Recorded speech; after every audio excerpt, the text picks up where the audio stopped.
कहानी की शुरुआत में हम 5 दोस्तों को देखते हैं जो एक बैंड शो के लिए मेक्सिको जा रहे थे। ये लोग अपने साथ गाड़ी में ढेर सारा गांजा भी लोड करके रखे थे ताकि मेक्सिको पहुंचकर ये लोग वहां गांजा बेच सकें। यहाँ हम इस कहानी की मेन कैरेक्टर एरिन को देखते हैं जो अपने दोस्तों के साथ काफी खुश थी और ये लोग टेक्सास के वीरान इलाके से गुजरते हुए गाने गाकर सफर को एंजॉय कर रहे थे। तभी अचानक उनकी गाड़ी के सामने एक लड़की आ जाती है। ये लोग उस लड़की को किसी तरह से बचाकर अपनी गाड़ी रोक लेते हैं। एरिन उस लड़की से पूछती है कि क्या तुम ठीक हो, लेकिन वो लड़की बिना कोई जवाब दिए आगे की तरफ जाने लगती है जैसे कुछ हुआ ही नहीं हो। ये देखकर ये लोग समझ जाते हैं कि ये लड़की किसी मुसीबत में है, इसलिए एरिन और उसकी दोस्त गाड़ी से निकलकर उस लड़की के पास जाती है। यहाँ हम देखते हैं कि वो लड़की अपने आप से ही बात कर रही थी और कहती है कि ये जगह बहुत ही खतरनाक है, इसलिए मुझे घर जाना होगा। एरिन इस लड़की की बातों को इग्नोर करते हुए उसे अपनी गाड़ी में बिठा लेती है। अब ये लोग आगे बढ़ते हुए एक मीट कंपनी के सामने से गुजरते हैं और उस कंपनी को वो लड़की भी देख लेती है, जिसे देखकर वो लड़की रोने लगती है और कहती है कि तुम सब गलत रास्ते पर जा रहे हो। ये कहते हुए वो लड़की गाड़ी के ड्राइवर पर हमला कर देती है और जबरदस्ती उसे गाड़ी को रुकवा लेती है। वो लड़की रोते हुए कहती है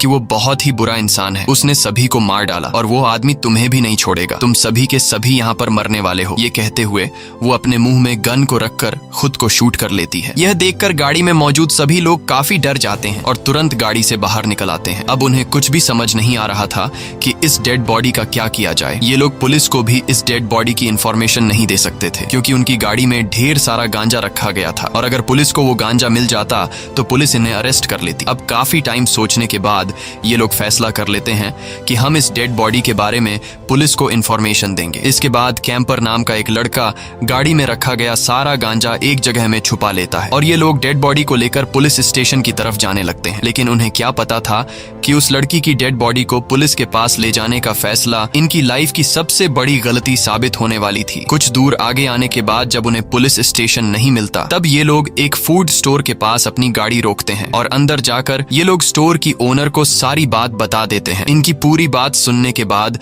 वह लेडी पुलिस स्टेशन को कॉल करती है और एक ऑफिसर से उसकी बात हो जाती है, जिसके बाद वह लेडी कॉल काट कर इन लोगों से कहती है कि तुम्हें डेड बॉडी को लेकर पास की एक फैक्ट्री में जाना होगा जहां तुम्हें पुलिस ऑफिसर मिल जाएगा। ये सुनकर इन्हें काफी अजीब लगता है कि पुलिस यहाँ खुद क्यों नहीं आ रही, लेकिन अब इनके पास कोई और रास्ता भी तो नहीं था, इसलिए ये लोग गाड़ी स्टार्ट करके जंगल के रास्ते से होते हुए उस पुरानी फैक्ट्री तक पहुंच जाते हैं। लेकिन उन्हें वहां कोई भी पुलिस ऑफिसर नहीं मिलता और हैरानी की बात तो ये थी कि वह फैक्ट्री बिल्कुल भी खाली थी। अब यहाँ किसी को भी समझ नहीं आ रहा होता कि इन्हें क्या करना चाहिए। तब मॉर्गन कहता है कि हमें बिना पुलिस को बताए इस डेड बॉडी को यहीं पर छोड़कर जाना चाहिए। ये सुनकर सभी को मॉर्गन की बात बिल्कुल ठीक लगती है, लेकिन एरिन ऐसा करने से साफ साफ इनकार कर देती है। वह कहती है कि इस लड़की की भी फैमिली होगी और वह उसका इंतजार कर रहे होंगे, इसलिए हमें इस डेड बॉडी को यहीं पर फेंक कर नहीं जाना चाहिए। अब एरिन की बात को मानते हुए सभी वहीं पर उस पुलिस ऑफिसर्स का वेट करने लगते हैं, पर तभी उन्हें पीछे फैक्ट्री में कोई भागता हुआ नजर आता है। अंदर जाने पर इन्हें वहां पर एक छोटा लड़का मिलता है। वह बच्चा इन्हें बताने लगता है कि पुलिस ऑफिसर यहाँ पर नहीं आएगा और वह पुलिस ऑफिसर इस वक्त अपने घर पर होगा। अब ये लोग इस बच्चे से पुलिस ऑफिसर का एड्रेस लेने के बाद एरिन और कैंपर पुलिस ऑफिसर के घर की तरफ निकल लेते हैं, जबकि बाकी 3 साथी वहीं पुरानी फैक्ट्री के पास उनका इंतजार करने लगते हैं। कुछ दूर पैदल जाने के बाद उन्हें घर मिल तो जाता है, लेकिन दरवाजे से झांकने पर उन्हें अंदर कोई भी दिखाई नहीं देता, जिससे ये लोग समझ जाते हैं कि यहाँ कोई भी नहीं रहता। अब ये लोग जैसे ही यहाँ से जाने वाले होते हैं तभी व्हील चेयर पर एक बूढ़ा आदमी बाहर आता है जिसकी दोनों टांगे कटी हुई थी। वो लंगड़ा आदमी उनसे कहता है कि ये पुलिस ऑफिसर का घर नहीं है, लेकिन मैं तुम्हारी हेल्प करते हुए उस पुलिस ऑफिसर को कॉल कर सकता हूँ, पर तुम दोनों में से एक ही बंदा अंदर आकर पुलिस को कॉल कर सकता है। ये सुनकर उन्हें अजीब तो लगता है, लेकिन फिर ये सोचते हैं कि ये लंगड़ा क्या ही कर लेगा, इसलिए कैंपर खुद बाहर रहकर एरिन को घर के अंदर भेज देता है। अंदर आकर एरिन फोन पर पुलिस से बात करती है और पुलिस वाले को सब कुछ बता देती है। तब पुलिस ऑफिसर एरिन से कहता है कि तुम परेशान मत हो, तुम मेरा इंतजार करो, मैं आधे घंटे में पहुंचने वाला हूँ। ये कहकर पुलिस ऑफिसर कॉल काट देता है। अब एरिन जैसे ही घर से बाहर निकलने लगती है तभी वो लंगड़ा आदमी एरिन को अपनी हेल्प के लिए बुलाता है। एरिन देखती है कि वो लंगड़ा आदमी वॉशरूम में गिर गया है, इसलिए एरिन उस लंगड़े आदमी की हेल्प करती है। दरअसल वो लंगड़ा आदमी फिजूल में एरिन का टाइम वेस्ट कर रहा था। और जब एरिन उस लंगड़े आदमी की हेल्प कर रही होती है तभी हम देखते हैं कि एरिन के पीछे से एक आदमी गुजरता है। ये देखकर हमें पता चलता है कि इस घर में ये लंगड़ा आदमी अकेला नहीं रहता बल्कि इसके साथ और कोई भी रहता है। वहीं बाहर कैंपर एरिन का इंतजार कर रहा होता है और एरिन को अंदर गए हुए काफी देर हो चुकी थी। कैंपर परेशान होने लगता है कि कहीं उस लंगड़े आदमी ने एरिन को कुछ कर न दिया हो, इसीलिए वह भी घर के अंदर आ जाता है और एरिन को ढूंढने लगता है। जब वह एक कमरे का दरवाजा खोलकर अंदर देखता है तभी पीछे से एक लंबा चौड़ा आदमी एक हथौड़े से कैंपर के सिर पर जोर से वार करता है, जिससे कैंपर की वहीं पर मौत हो जाती है और वह आदमी कैंपर की बॉडी को घसीटते हुए एक कमरे में लेकर जाता है। वहीं एरिन जब घर से बाहर आती है तो वह देखती है कि कैंपर यहाँ नहीं है। एरिन को लगा कि शायद कैंपर वापस उस पुरानी फैक्ट्री में अपने दोस्तों के पास चला गया है, इसीलिए वह भी फैक्ट्री की तरफ जाने लगती है। लेकिन फैक्ट्री के पास पहुंचकर वह देखती है कि कैंपर जो उसके साथ गया था वह तो यहाँ पर भी नहीं है। अब एरिन को कैंपर की फिक्र होने लगती है। इसके बाद सभी फ्रेंड्स उसे ढूंढने लगते हैं और ये लोग एक ऐसी जगह पर पहुंच जाते हैं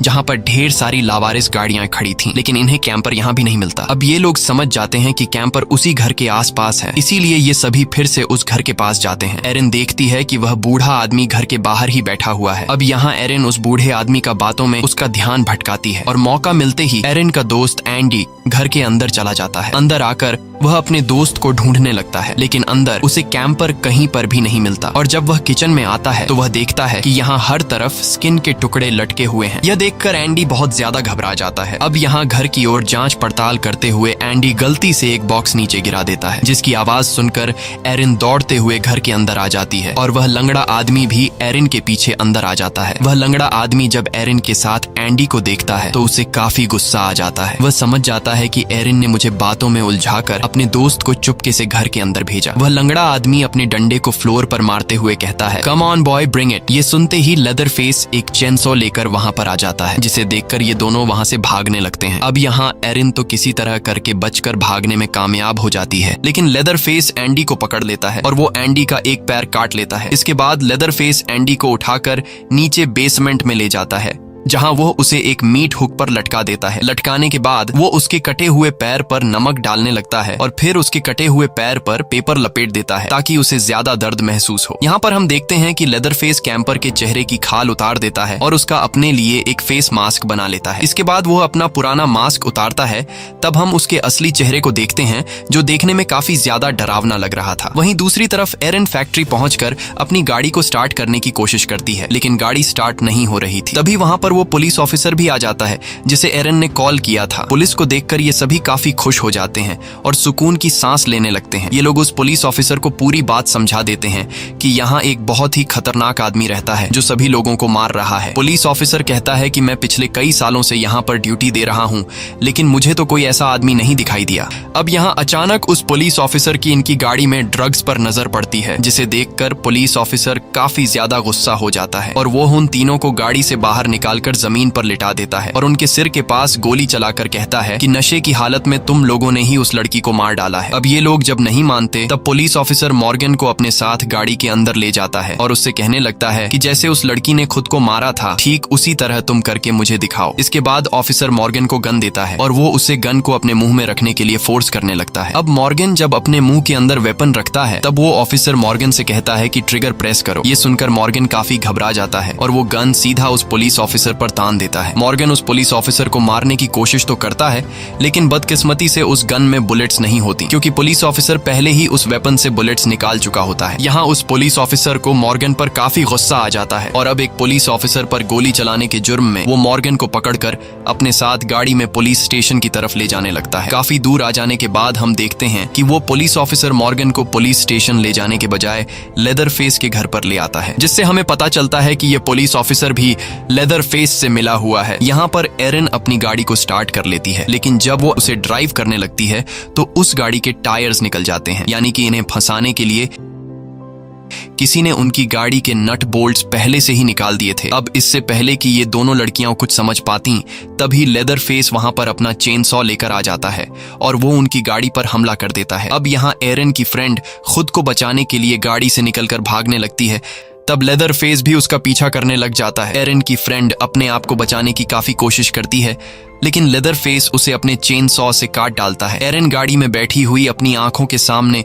ये सब कुछ देख रही होती है। तभी एरन देखती है कि लेदर फेस ने उसके फ्रेंड कैंपर का चेहरा पहना हुआ है। ये देखकर एरन काफी ज्यादा घबरा जाती है और एरन अब जंगल की तरफ भागने लगती है। तब लेदर फेस भी उसका पीछा करने लग जाता है। एरन भागते भागते एक कैंप वैन के अंदर पहुंच जाती है। इस वैन के अंदर 2 औरतें थीं। एरन उन दोनों को लेदर फेस के बारे में बताती है और कहती है कि वो आदमी बहुत ही खतरनाक है, वो हम सभी को मार देगा। लेकिन यहाँ हम देखते हैं कि वो 2 औरतें डरने के बजाय हंसने लगती हैं और वो यंग लेडी कहती है कि लेदर फेस एक अच्छा इंसान है, वो किसी को भी नुकसान नहीं पहुंचा था। साथ ही यहाँ हम देखते हैं कि इन 2 औरतों का बिहेवियर काफी अजीब सा है, जैसे इन्हें कुछ भी पता नहीं हो कि लोगों से किस तरह बात की जाती है। अब यहाँ वो यंग लेडी एरन को चाय पिलाती है और एरन बिना कुछ सोचे समझे चाय पी लेती है। एरन इन 2 औरतों से कॉल करने के लिए फोन मांगती है, लेकिन वो यंग लेडी कहती है कि हमारे पास कोई भी फोन नहीं है। इसके बाद वो यंग लेडी अपने बच्चे को चुप कराने के लिए जाती है और तभी एरन की नजर एक फैमिली फोटो पर पड़ती है, जिसमें वही लड़की अपने बच्चे को लेकर खड़ी थी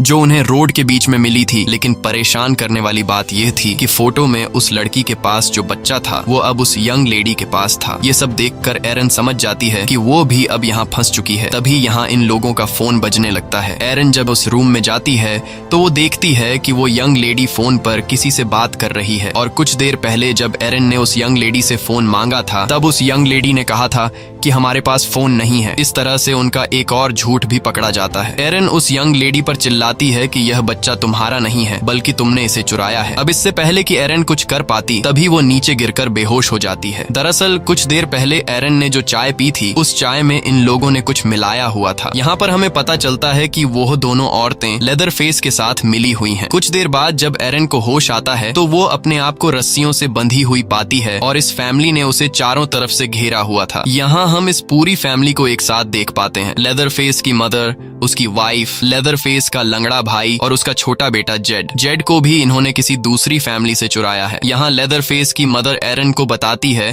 कि मेरे बेटे टॉम यानी कि लेदर फेस को स्किन की बीमारी थी जिसकी वजह से उसका फेस काफी खराब हो चुका था। बदसूरत चेहरा होने की वजह से लोग लेदर फेस का मजाक उड़ाया करते थे और इसी वजह से मेरा बेटा एक हत्यारा बना। अब हम लोगों से दूर इस जगह पर अकेले रहते हैं। कुछ देर बाद लेदर फेस आता है और वो एरन को उठाकर नीचे बेसमेंट में बंद कर देता है। बेसमेंट बहुत ही बुरी हालत में था जहां हर जगह इंसान के बॉडी पार्ट्स पड़े थे और तभी एरन को सामने हुक पर लटका हुआ एंडी मिलता है जो कि अभी भी जिंदा था। एरन एंडी को हुक से निकालने की कोशिश करती है लेकिन वो एंडी को हुक से निकालने के बजाय गलती से उस हुक को एंडी के और अंदर घुसा देती है। यहाँ एंडी कहता है कि मैं अब इस दर्द को और ज्यादा सह नहीं सकता, इसलिए तुम मुझे मार डालो। अब एरन ऐसा करना नहीं चाहती थी लेकिन जब वो एंडी को बहुत ज्यादा तकलीफ में देखती है तो वो एक चाकू उठाकर उसके पेट में घोंप देती है और उसे दर्द से हमेशा के लिए आजाद कर देती है। उस बेसमेंट में आगे जाने के बाद उसे एक बाथटब में मॉर्गन नजर आता है जो बुरी तरह से घायल था। मॉर्गन के पीछे एक होल था जिसका मतलब था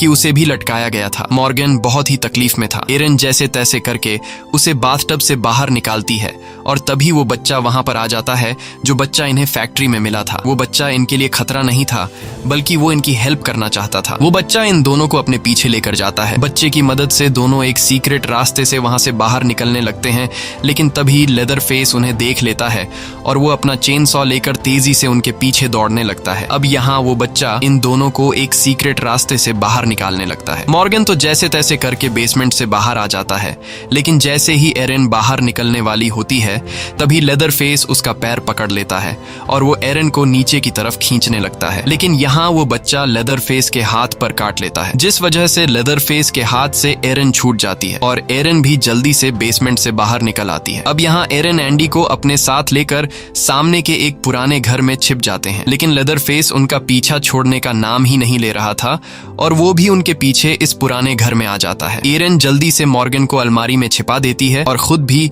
वो एक दूसरे रूम में जाकर छिप जाती है। यहाँ एरन बिल्कुल चुपचाप बैठ जाती है। अब लेदर फेस भी वहाँ पर आकर उन्हें ढूंढने लगता है। एरन जिस जगह पर छिपी हुई थी वहाँ पर काफी सारे चूहे होते हैं और वो चूहे आकर एरन के कपड़ों में घुसने लगते हैं। एरन जैसे तैसे करके अपने मुंह पर हाथ रखकर सांस रोक लेती है ताकि शोर ना हो लेकिन वो चूहे बहुत ज्यादा शोर कर रहे थे जिसकी आवाज लेदर फेस सुन लेता है और वो एरन की तरफ बढ़ने लगता है। कुछ देर बाद अचानक लेदर फेस के आने की आवाज बंद हो जाती है और वो दूसरी तरफ चला जाता है। एरन को लगा कि शायद उसकी जान बच गई लेकिन तभी पीछे से लेदर फेस हमला करके उसे पकड़ लेता है और उसे बाहर निकालकर जमीन पर पटक देता है। अब लेदर फेस चेन सॉ उठाकर एरन को मारने ही वाला था कि तभी एंडी लेदरफेस पर हमला कर देता है, जिस वजह से एरन को भागने का मौका मिल जाता है। लेकिन लेदरफेस मॉर्गन को पकड़ लेता है और उसे ऊपर लगे हुए हुक पर लटका देता है और चेन सॉ से उसके 2 टुकड़े कर देता है। ये देखकर एरन काफी ज्यादा डर जाती है और वहां से भागने लगती है। तब लेदरफेस भी उसका पीछा करने लग जाता है। एरन भागते भागते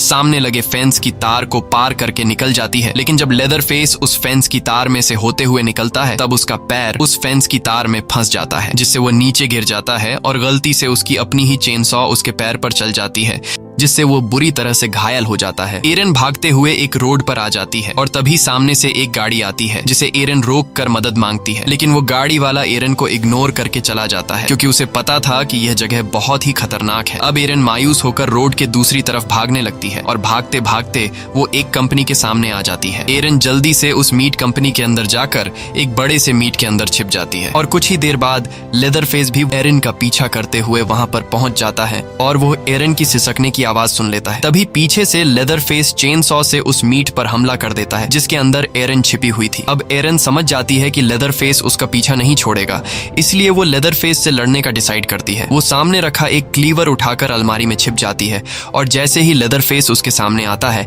एरन उस क्लीवर से उस पर कई बार वार करती है, जिससे वो लेदरफेस का एक बाजू काट देती है। इससे लेदरफेस को बहुत ज्यादा दर्द होता है और वह वहीं पर गिर जाता है। एरन भागते हुए वहां से बाहर निकल जाती है और बाहर आकर एक ट्रक को रोकती है। ट्रक ड्राइवर एरन को मुसीबत में देखकर उसे अपनी ट्रक में बैठा लेता है। कुछ दूर आगे जाने के बाद एरन नोटिस करती है कि वो ट्रक ड्राइवर वापस गैस स्टेशन की तरफ जा रहा है, जहां लेदरफेस की फैमिली रहती है। अब एरन काफी मुश्किल से उस जगह से अपनी जान बचाकर आई थी, इसलिए वो दोबारा वहां नहीं जाना चाहती थी। यहाँ एरन ट्रक ड्राइवर से कहती है कि तुम गलत रास्ते पर जा रहे हो, लेकिन वो ट्रक ड्राइवर गाड़ी नहीं रोकता। दरअसल एरन के साथ बिल्कुल वैसा ही हो रहा था जैसा मूवी की स्टार्टिंग में उस लड़की के साथ हुआ था, लेकिन एरन में अभी हिम्मत बाकी थी। अब यहाँ एरन उस ट्रक को रोकने की कोशिश करती है, लेकिन अब काफी देर हो चुकी थी। वो ड्राइवर ट्रक को गैस स्टेशन पर पहुंचा देता है। यहाँ ट्रक ड्राइवर गाड़ी से उतरकर गैस स्टेशन की मालकिन के पास जाता है। तब एरन भी चुपके से गाड़ी से उतर जाती है और लेदरफेस की फैमिली के घर की पीछे वाली विंडो से अंदर देखने लगती है। अंदर उसे वो यंग लेडी दिखाई देती है जो एक बच्चे को संभाल रही थी और यह बच्चा उस लड़की का था जो कहानी की शुरुआत में मारी गई। तभी वो ट्रक ड्राइवर उन्हें बुलाता है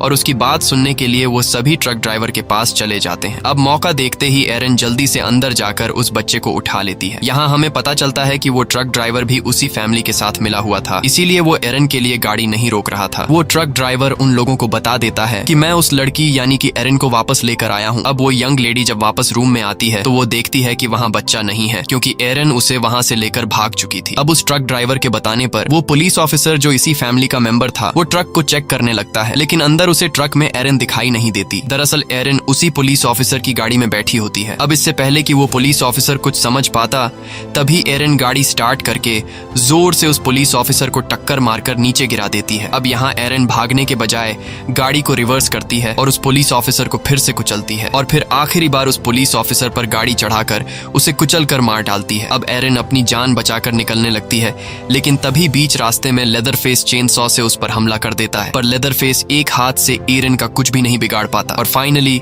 एरन अपनी जान बचाकर यहाँ से निकल जाती है। एरन यहाँ से अकेली नहीं जाती, बल्कि उस बच्चे की जान भी बचा लेती है। एरन को जाते हुए पीछे से लेदरफेस काफी गुस्से से देख रहा होता है। इसी के साथ यह कहानी खत्म हो जाती है। अगर आपको ये वीडियो अच्छी लगी हो तो हमारे चैनल को सब्सक्राइब और वीडियो को लाइक जरूर कीजिए, और अगर आपको इस मूवी का सेकंड पार्ट देखना है तो कमेंट में पार्ट 2 लिखिए।